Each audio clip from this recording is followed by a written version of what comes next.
y la frase más o menos dice que ordinariamente lo incierto, lo extraño, lo raro, lo distinto, pues anda por ahí, ¿no? Abajo de las calles y oculto, pero que basta un momento de crisis para que estalle, se mueva, se, se, se, se manifieste, digamos, ¿no? Ocultos a la vista de todos habla acerca de dos grandes elementos que están en juego. Uno es la relación entre lo que conocemos como la Ciudad de México. La megalópolis tiene, tanto con las montañas del poniente de la misma ciudad, como con las comunidades que la habitan. Si bien la sierra, podríamos decir genéricamente que empieza en su lado más al sur, en el Ajusco, ¿no? O hacia Jalatlaco, del otro lado de la Ciudad de México. De hecho, ahorita estamos más o menos de espaldas. Podría seguir en línea recta hacia la Magdalena Contreras, los Dinamos, después se mete hacia la zona de Coajimalpa, ahí baja hacia Ocoyoacac, en el Estado de México, se rompe por la carretera México-Toluca y entra por Huixquilucan, Gilotzingo, Isidro Favela, Nicolás Romero, Villa del Carbón, vuelve a bajar, se mete en una especie de pequeño espinazo hacia Jiquipilco, Jilotepec, Chapa de Mota. Digamos que eso sería el cordón serrano. Una ciudad que está muy cerca, es decir, que es una megalópolis de millones de habitantes, pero que mira hacia la sierra, donde los otomíes históricamente han bajado y subido. Bajaban con carbón, con leña, con pulque, con mercancías, con textiles, con telares, y regresaban con un montón de elementos que eran muy necesarios para su propia religiosidad.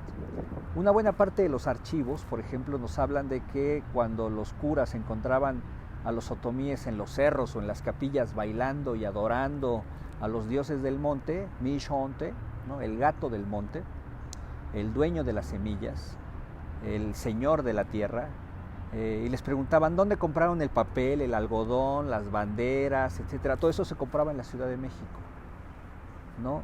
Los otomíes básicamente al día de hoy siguen siendo fuerza y poderosa mano de obra, muchas veces mal pagada, tanto del Valle de México como del Valle de Toluca. Mi nombre es Georgina Núñez, tengo 24 años de edad, vivo en el pueblo indígena de San Juan Yautepec, del municipio de Huixquilucan. Soy egresada o tesista de la carrera de Ciencias de la Comunicación de la UNAM y soy madre soltera. Yo vivía en la delegación de Coajimalpa, ahora alcaldía de Coajimalpa. Vivía ahí prácticamente desde los 5 años, desde mi infancia. Mi papá es de acá de Huixquilucan, es originario de Huixquilucan, del pueblo de Zacamulpa. Mi mamá es de otro pueblo del Estado de México, que es Sultepec. Ahora con la situación de la pandemia, Coajimalpa, como pertenece a la Ciudad de México, pues es un lugar muy poblado, hay mucha gente y por temor a contagiarnos, a que mi familia se contagie, decidimos mudarnos para acá, otra vez de regreso a nuestro pueblo San Juan. La transición que pasó de Coajimalpa a San Juan, pues sí fue algo muy grande, porque pues allá estábamos encerrados. Estuvimos como 2 meses en Coajimalpa todavía cuando inició la pandemia. Después llegamos acá y pues a partir de eso creo que hubo pues un gran cambio en la vida de todos, de toda mi familia, porque pues San Juan Yautepec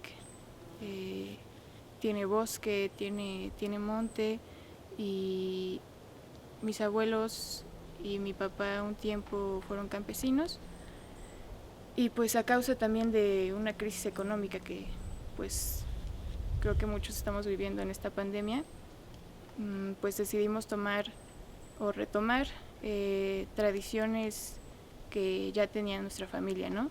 Como es la siembra del maíz, la siembra del haba, del frijol.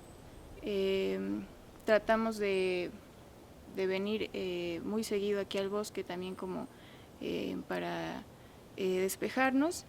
Y pues fue a partir de eso que yo conocí el bosque de mi pueblo, porque yo solo conocía como la parte de la milpa, pero un día mi papá dijo, pues vamos a conocer el bosque, ¿no? Ya que pues lo tenemos aquí a un lado, y pues toda esta parte que se alcanza a ver, yo no tiene más de 6 meses que lo conozco, y a partir de eso pues yo lo frecuento mucho, ¿no? Porque pues es nuestro bosque, más para adelante está el comunal. En mi familia somos comuneros, y mi abuelo siembra en el comunal. Más para allá está el comunal, hay varios caminos, ¿no? Varias veredas hacia el pueblo de mis abuelos, que es Acamulpa, hacia el municipio de Coyoacán. Bueno, yo soy Aldair Donaldo Ordóñez de Ita. Vivo en la colonia José Guadalupe Victoria. Nací en Xonacatlán, pero toda mi vida he vivido en Huitzicilapan. De aquí es mi padre, mi mamá es de la Huitzotla, y todo mi desenvolvimiento como persona pues he estado aquí. He estudiado aquí hasta el bachillerato. La universidad pues la he cursado en Azcapotzalco, en la carrera de diseño de la comunicación gráfica. Pues crecer en Huitzicilapan me ha hecho involucrarme principalmente en el campo. Mi familia se dedica a la siembra de maíz, y en el bosque pues también hemos tenido la costumbre de acceder y buscar y recolectar hongos. Ese es como el acercamiento principal que tenemos, aparte de que tenemos el bosque muy cerca y prácticamente pues lo conocemos desde lo que habita y de lo que se da. Bueno, pues principalmente me tuve que decidir hacia dónde quería estudiar, y primero qué quería estudiar. Al ver la oferta que se ofrece, pues están muchas universidades, pero también están unas que están lejos, otras más cerca. Yo descubrí a UAM Azcapotzalco, que es la carrera que tiene, a pesar de que tenemos aquí a UAM Lerma, no tiene la carrera de diseño gráfico. Entonces tuve que tomar la decisión de desplazarme para allá y primero intentar ir y venir, pero realmente es muy cansado, es muy agobiante porque los horarios, me tocó el horario de la tarde y tuve que ver cómo me iba a desplazar. Entonces las rutas que están aquí para Huitzicilapan ya no me iban a rendir, porque los últimos salen a las 10 de allá, los últimos camiones. Y si eso pasa, pues yo salgo a las 10 de allá, ya no puedo alcanzar algún camión. Entonces tuve que ver con familia si me podía quedar allá. Pero casi siempre vi la posibilidad de regresar acá los fines de semana, porque pues estoy acostumbrado a este entorno. Entonces fue como un poco difícil de llevar en cuanto a desplazarme, ir, venir, pero por alguna razón siempre termino volviendo aquí.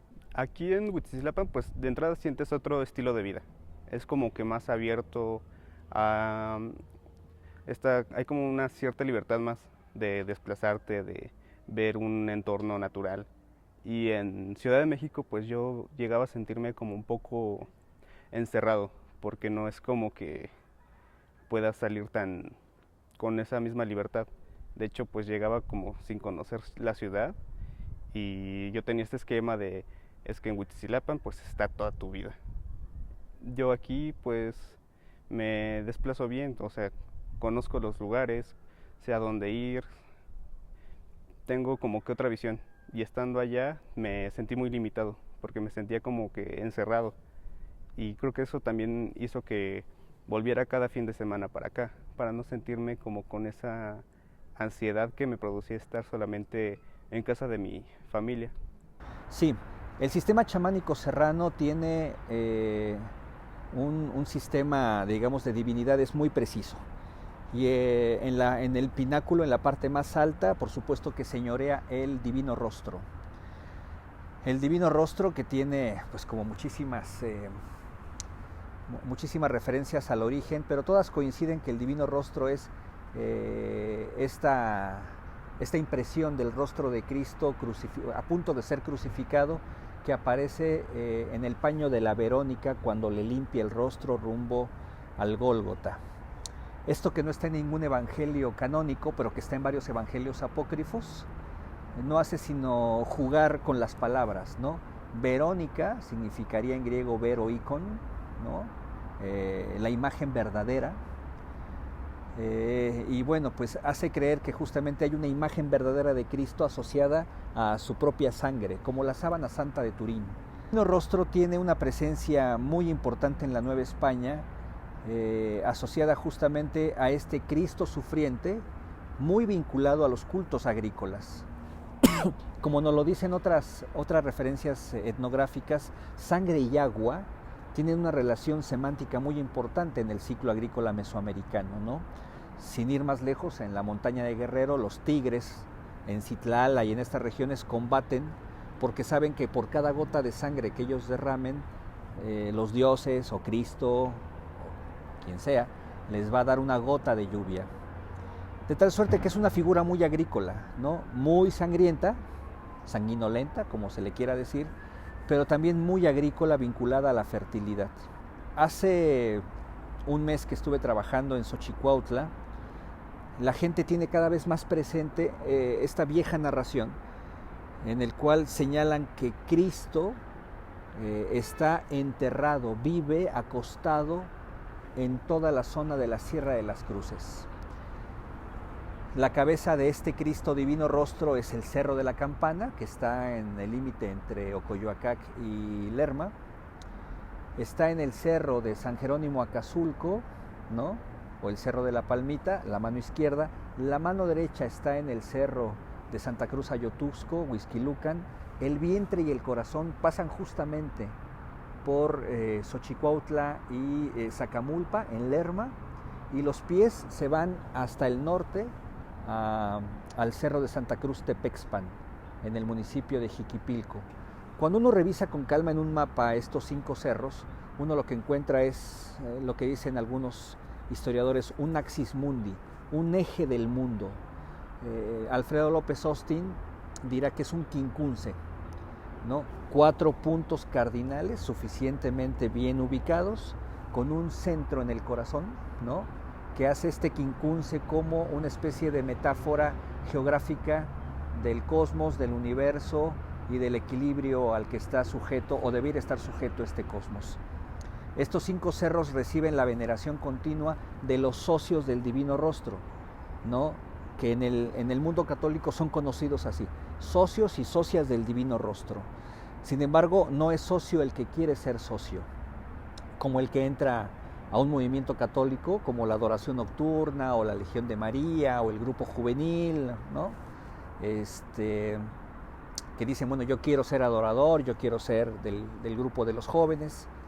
Para ser socio del Divino Rostro, cada vez menos, pero todavía hoy la tradición dictamina que el Divino Rostro te elige, ya sea por un golpe de rayo, ya sea por sueños o ya sea por algún tipo de enfermedad. El Divino Rostro, como no tiene cuerpo, necesita los cuerpos de sus socios. Entonces marca a los que van a ser, como dice él, como dice la gente que dice el Divino Rostro, sus corderitos y sus palomitas. Les manda una señal, les da un toque, insisto, rayo, enfermedad o sueño, los elige, los hace sus cuerpos y les sirven. ¿En qué consiste ese servicio? En mantenerlo y sustentarlo, en darle de comer, en llevarle un regalo que consiste en un sistema de ofrendas muy específico, al que genéricamente se le conoce como la misha, y que se entrega 3 veces al año en todos los 5 cerros. Porque es el lugar en el que crecí, donde están todas mis experiencias desde niño. Entonces creo que eso me motiva mucho, sobre todo porque este es un lugar que crece y me gusta ver cómo es que va creciendo, y a su vez me gusta querer actuar ante los acontecimientos que pasan, porque es todo una serie de procesos, con sus temporadas, con festivales, con eventos que suceden aquí y que me hacen sentir ese sentido de pertenencia, de quedarme aquí, de estar aquí, de vivir aquí. Yo realmente cuando era pequeño no tuve un acercamiento al carnaval, a pesar de que es como el evento máximo. Siempre lo viví como que con cierta distancia, porque yo cuando era muy pequeño tuve un accidente y me quemé. No fue ni con fuetones, fue con agua. pero de ahí me quedó como que ese pequeño miedo a ir a un lugar donde posiblemente te puedes quemar, y fue una negación que yo tuve. Pero cuando me acerqué a la fotografía, dije, pues el carnaval es un evento muy importante, entonces debo de aprender a deshacerme de este miedo irracional. Y cuando me acerqué, pues ya viví esta fiesta de un modo diferente en el que le perdí el miedo. Aunque el primer año no me involucré tanto en meterme a donde queman los toros, pues sí te contagias de cierta energía que se vive aquí. Ya los siguientes años ya me acerqué un poco más y pues me he desenvuelto como que sin ese miedo, porque yo tenía como una idea errónea de lo que es quemar la pirotecnia aquí y los peligros que obviamente puede llevar, pero creo que yo los estaba exagerando mucho. Entonces mi vivencia con el carnaval realmente se ha dado en estos últimos años. El carnaval es un evento que une a todos los pueblos. Todos se reúnen aquí en San Lorenzo Huitzicilapan y es importante para el desarrollo de la comunidad, porque en este evento toda la gente se puede involucrar. Todos pueden ser partícipes, desde que son solamente perceptores hasta unirse a un grupo, disfrazarse y bajar y sentir esta fiesta. Este evento es importante también porque involucra nuestras raíces otomís, que a pesar de que se nota la evolución que ha tenido con los años, no deja como que esa parte que está conectada con las raíces. Durante el carnaval, pues se designan los grupos. Cada grupo tiene su región y estas, digamos, manzanas se organizan para que cada uno se haga su aportación y creen como que su parte como organizativa, en el cual designan desde qué van a hacer de comer, desde cómo se van a disfrazar, desde cómo va a estar toda la cuestión en lo que lleva y el acercamiento que deben de tener con la iglesia para poder ser parte del evento. Cada uno de los grupos parte del lugar donde se origina, desde sus pueblos, desde sus colonias o manzanas. De ahí pues todos siguen como un recorrido. La mayoría de los grupos va a pasar por el pueblo de la Capilla Huitzicilapan. Pasan, igual queman unos toros ahí en el atrio y ya de ahí se dirigen a San Lorenzo Huitzicilapan para continuar con la tradición. Así es. De hecho, el carnaval involucra varios días. Muchos empiezan a bajar directamente a San Lorenzo o solamente a la capilla. Pero el día importante pues es cuando se baja a San Lorenzo Huitzicilapan, que es el día de mayor afluencia de gente. Cuando era niño pues llegaban a pasar estos grupos, los huehuinches como se les conoce, llegaban a pasar de casa en casa. Entonces cuando era niño pues yo solamente como que observaba, apenas con lo poco que yo podía comprender, veía gente que bailaba, que se divertía y que vivía como que esa parte de la fiesta, pero yo al ser muy pequeño como que no tenía esa manera de involucrarme o tener ese interés, y finalmente sí la cámara me hizo ver esta parte, interesarme más y contagiarme de las emociones que se viven aquí, porque realmente hay emociones y hay como que todo un sentido en el que todos están conectados en ese sentido festivo.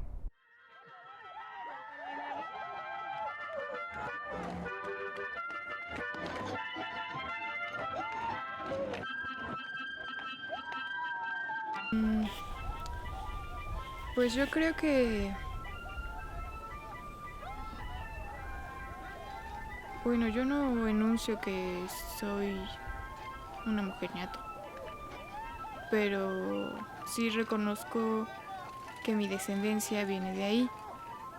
Y no reconozco que soy una mujer ñato porque viví mucho tiempo en Coajimalpa, aunque visitaba sábado y domingo, a veces el viernes, ¿no?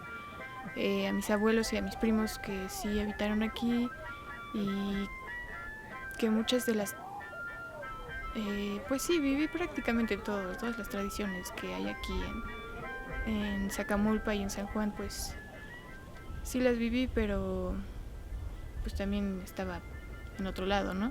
También están las fiestas patronales. Aquí en San Juan me parece que es el 28 de junio, que es el día que empiezan las lluvias también. En Zacamulpa se hace en agosto y en diciembre. Pero la más importante es la del 12 de diciembre, que es la Virgen de Guadalupe. También está el carnaval, que se hace en Semana Santa. Ahí también participa mi familia, pero sobre todo los hombres, porque los hombres son los que pues más participan en el carnaval, ¿no? En enero o febrero, me parece, se sube al cerrito. Se hace una procesión desde Santa Cruz a Yotusco. Mis abuelos y mis tíos, también nosotros subimos. Ya después se toma pulque, ¿no? Y ya todos bajamos contentos, pero... y la procesión de Chalma, sí. Esa se hace, también se hace cada año. Y también se hace en familia, así como la del cerrito. Y esa la hacemos específicamente con mi familia de San Juan Yautepec. No sé por qué los de Zacamulpa casi no van. Se va a Chalma entre febrero, por mucho abril, ¿no? Caminamos desde aquí, desde San Juan Yautepec hasta Chalma. Pasamos La Marquesa, en las orillas de Santiago Tianguistenco, Xalatlaco, Cuilan, y llegamos hasta Chalma.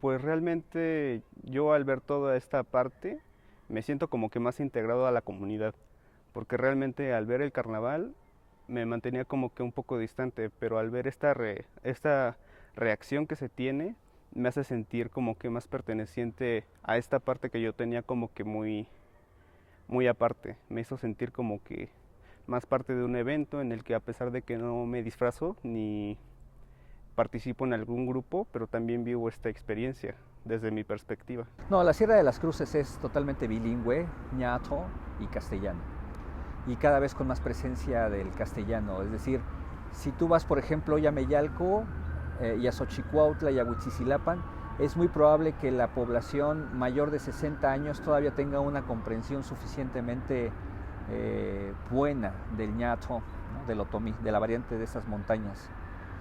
En la zona de Naucalpan, por ejemplo, que uno pensaría que Naucalpan es solo satélite o el Molinito, y no, tiene parte otomí.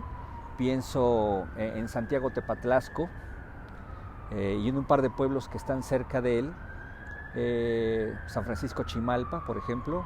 El otomí está cada vez más en desuso, es cada vez más un asunto vinculado a los ancianos. En cambio, en Santiago Temuaya y sus pueblos y barrios, el otomí sí tiene una presencia infantil, juvenil y en la vida adulta muy, muy importante.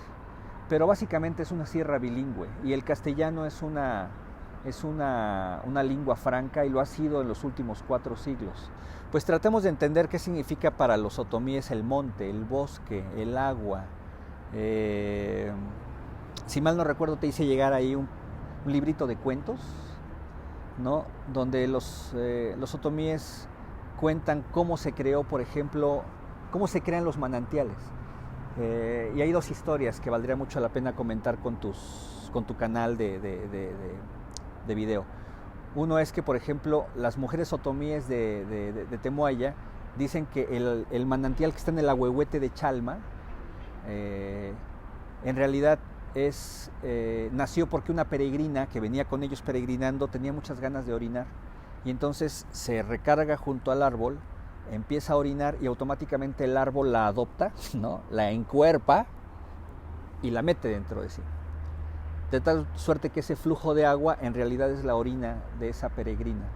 Esto, por supuesto, no es literal, es una idea muy compleja del flujo, ¿no? Que da cuenta de la realidad humana y del cuerpo humano como proveedor constante de los elementos de la naturaleza. En San Miguel Ameyalco, en el Estado de México, en Lerma, están en su biblioteca está la Casa de Cultura, está un templo, una capilla del Divino Rostro y hay 2 cocodrilos de piedra. La historia es que 2 novios iban a casarse con sus parientes de Ameyalco a Santa María Tarasquillo y que a medio camino, pasando justamente junto a ese lugar donde había un manantial que estaba secándose, la novia dijo: ay, tengo sed, quiero un poco de agua. Y entonces el novio les dice a los vecinos, a los parientes: adelántense en lo que saco agua para que tome la novia. Se adelantan los vecinos, los parientes, los amigos, llegan al pueblo de Santa María Tarasquillo para celebrar la boda. Los novios no llegan y todo el mundo dijo: no, se huyeron estos muchachos, ¿no? Pero regresan al pueblo y el manantial tiene las ropas flotando de los novios. El manantial se renovó en su caudal de agua y lo que hay son 2 cocodrilos nadando uno junto a otro. Y cuando le preguntas a la gente cuál es su explicación, te dicen: el mite, ¿no? El dueño o la dueña del agua estaba cansada, necesitaba un relevo. Y ese relevo básicamente consistía en que necesitaba cuerpos humanos para que el agua siguiera fluyendo. Pues, es una idea muy vieja vinculada al tema de la noción del sacrificio del cuerpo para dar astros. Es decir, si en Teotihuacán un dios dio el cuerpo para que hubiera un sol y otro dios dio el cuerpo para que diera luna, pues no es extraordinario que en la sierra de enfrente los cuerpos den agua, den fertilidad, den muchas cosas. En la sierra la gente te dice: ¿quieres ver buena fruta? Ve al cementerio, crece la mejor. ¿Por qué? Bueno, porque la tierra es perfectamente abonada, la tierra necesita su descanso y descansa cuando le entierras gente. Pero esto es un mito mesoamericano muy antiguo que habla justamente de que no es el hombre el que viene de la naturaleza, sino que es el cuerpo humano el proveedor de los elementos de la misma. Y por eso no hay separación entre naturaleza y cultura, no existe. O sea, la misma cultura está naturalizada, ¿no? En muchas ocasiones me han dicho: un poquito de silencio porque los árboles están hablando. Te quedas callado, no escuchas absolutamente nada, no entiendes, ¿no? Pero ahora busca en TED Talk, ¿no? Que hay una cosa padrísima de cómo los árboles se comunican entre sí a través de las raíces y por las ramas, por ejemplo, ¿no? Un mito muy ordinario en la Sierra de las Cruces es que si el Cerro de la Campana o el Cerro de Tepexpan o el Cerro de la Bufa o el Cerro de la Verónica braman, y tú preguntas: ¿por qué braman? Porque adentro viven venados o toros. Si el toro o el venado que está dentro de estos cerros brama y el toro que vive en el Nevado de Toluca le contesta, el mundo desaparece. Se cierra un circuito sonoro, digamos, auditivo, y entonces ese circuito de pregunta-respuesta configura el fin del mundo tal y como lo conocemos. Pues esto te habla de que el equilibrio del mundo también depende de ciertas acciones de la naturaleza, pero no de cualquier naturaleza, insisto, de una naturaleza culturizada, ¿no? O de una cultura naturalizada. Pues es muy triste porque pues aquí en Huixquilucan hay mucha corrupción, ¿no? O sea, en todo el Estado de México. El Estado de México es pues la casa del PRI, ¿no? Y Huixquilucan también lo ha sido durante mucho tiempo, y eso ha implicado pues venta de tierras, que la gente ya no se cuestione o ya no, digamos, ya no quiera acercarse a la protección del bosque o al trabajo campesino, ¿no? Sino que pues mucha de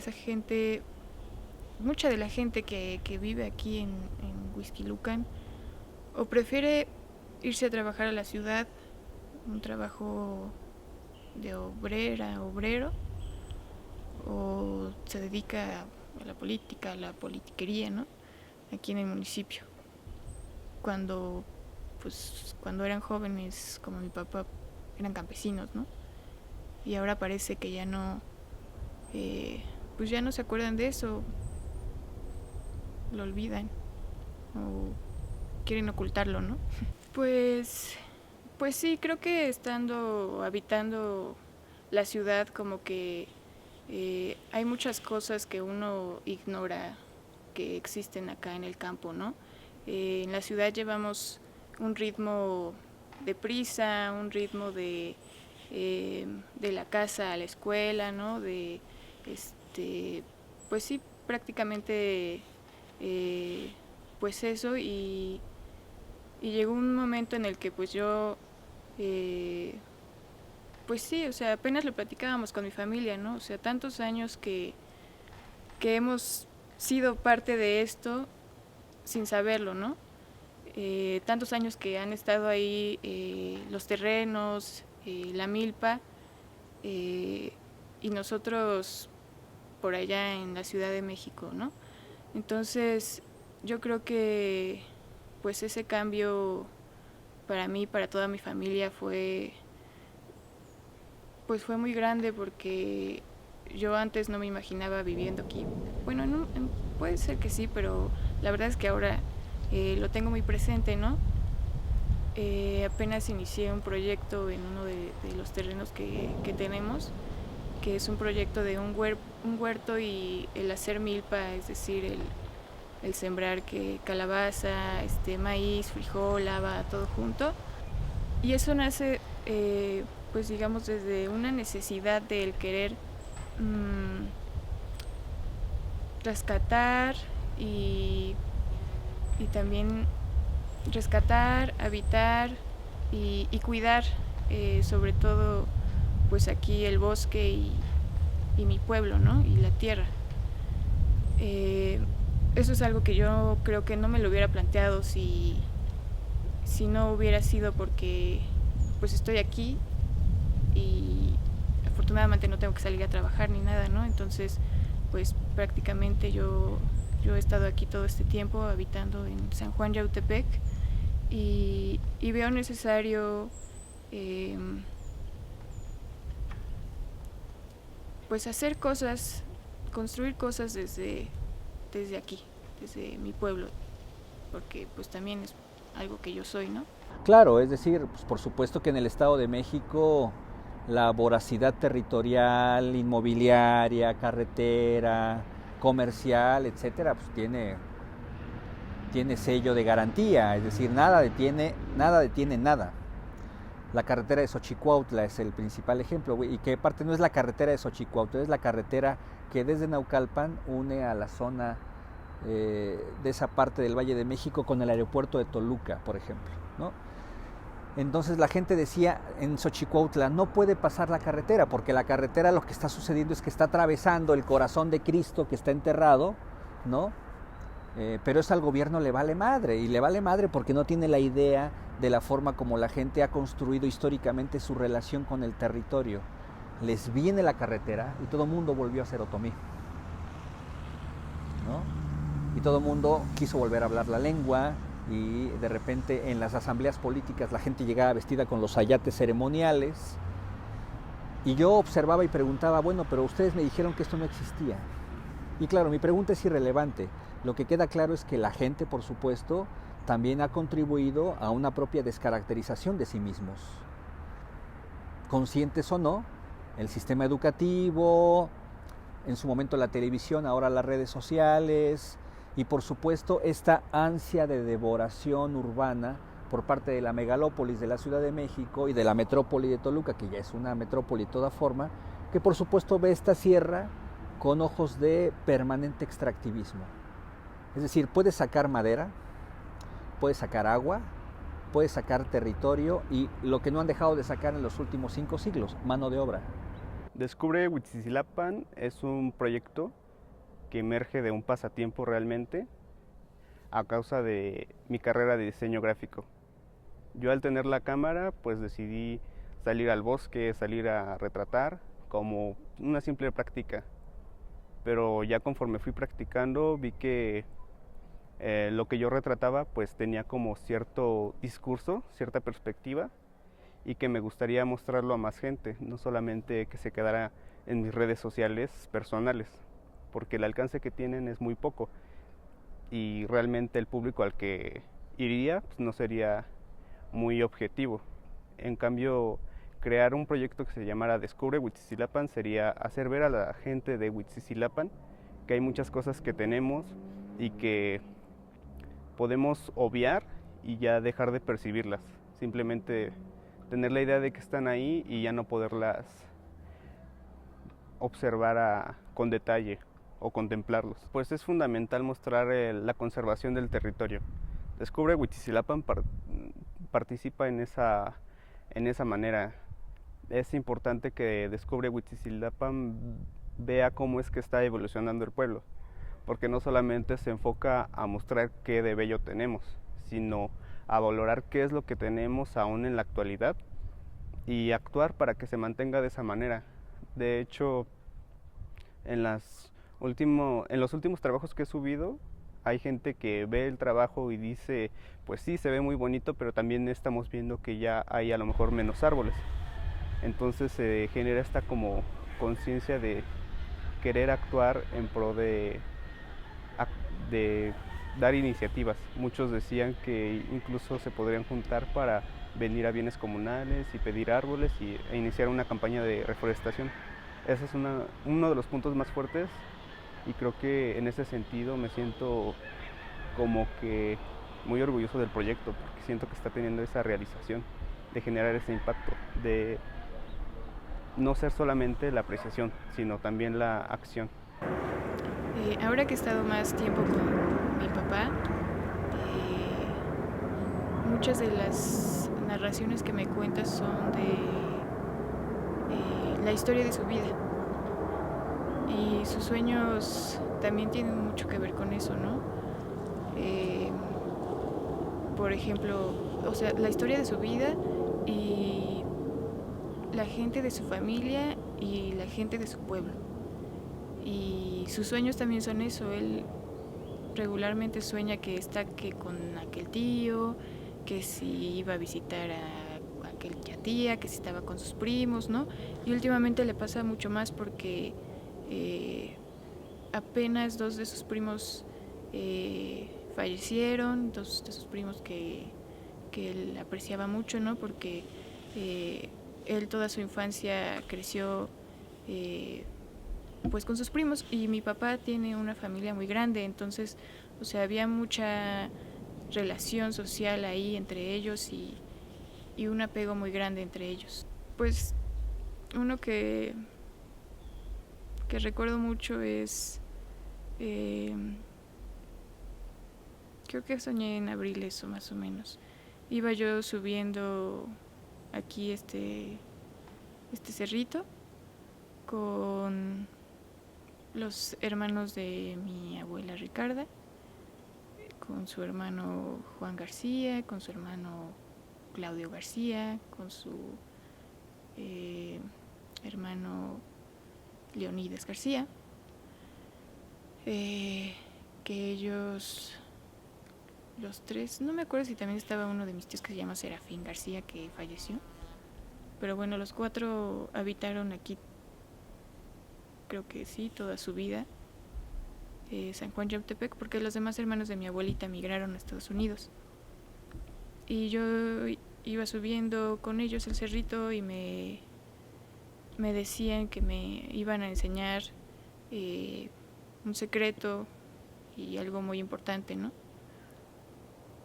Entonces me llevaron a unas piedras que tenían cara de humano, como unas piedras muy grandes talladas con caras de personas, así muy grandes, como así. Y y pues ellas solo me las enseñaban, me decían que pues esto era parte de aquí de San Juan y que pues eran las piedras sagradas. Pues ya después, o sea, fue un sueño que pasó a principios de la pandemia y ya después que empecé a habitar más San Juan Yautepec, a conocer mejor el bosque y la milpa y el cerro. Pues de pronto me encontré con unas piedras que se parecían mucho a las de mi sueño, ¿no? Todavía no sé bien qué pensar. No sé. Pero creo que es algo muy...